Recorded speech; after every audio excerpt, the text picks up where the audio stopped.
Can you hear me? Yes, sir. Let's leave aside Christianity and historical examples for a second. All night you guys have been grappling with issues like morality and, what is right, what is wrong, and meaning. But my question is simply, why are you so afraid of subjective moral reasoning? I mean, do you think that we're all just going to start raping and pillaging just because we don't have a book to tell us what to do? I mean, are you afraid of that? Like, I'm not, because that's not going to happen. And that, yeah, Nazis were bad, but there were Christian Nazis and there were atheist Nazis. So I don't see, what are you so afraid of? Do you lock your door at night? Yeah. Sure.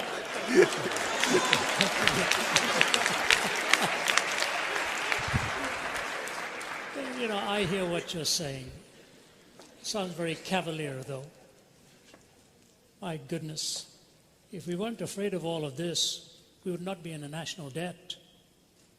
The billions... China is secular. Sorry? China is secular. Sorry? China is secular. That's right.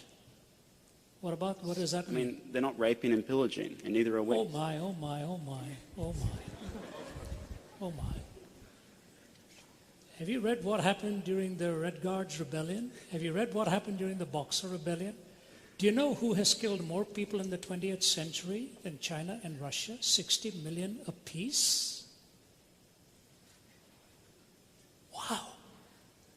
It makes the Holocaust seem tame. The 20th century became the bloodiest century in history.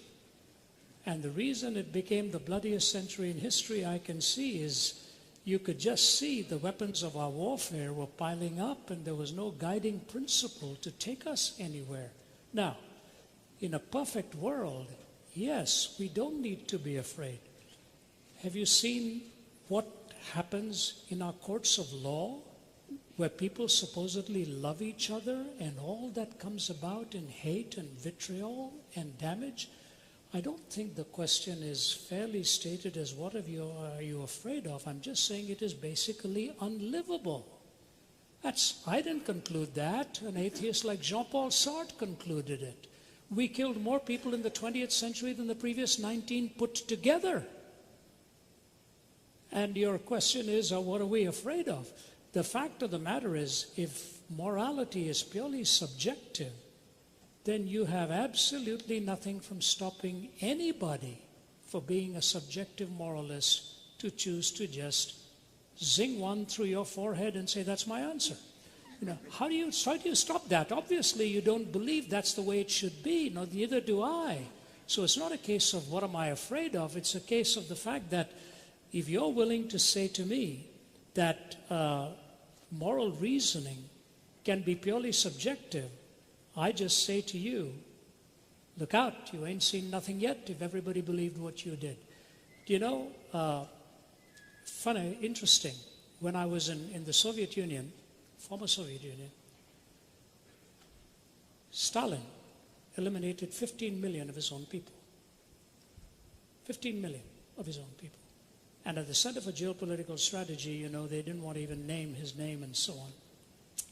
His daughter, Svetlana, made the comment. It is quoted both by Malcolm Muggeridge in his writings and by historian Paul Johnson in Modern Times. Svetlana was standing by the bedside of her father before he died. She said the last thing he did was clench his fist toward the heavens one more time, put his head back on the pillow, and he was gone. This is his daughter raising the question, whatever got into my father to have that kind of hatred and hostility? And when 15 million were killed of his own people, it is interesting that the faculty members and the general who chatted with me there, my wife will tell you, sat around the table with tears in his eyes when he watched what had been done to his own country by his own leadership. So subjective morality would be very good if we all wanted to be nice people and live around each other without any fear of each other. But the reason you lock your doors, and the reason we have our police, and the reason we have our military, and the reason we have our law courts is because when subjective morality becomes totally subjectivized, this is what happens in society. So it's a great idea, but I hope nobody absorbs it. Thank you. We go on to the next one there. Thank you.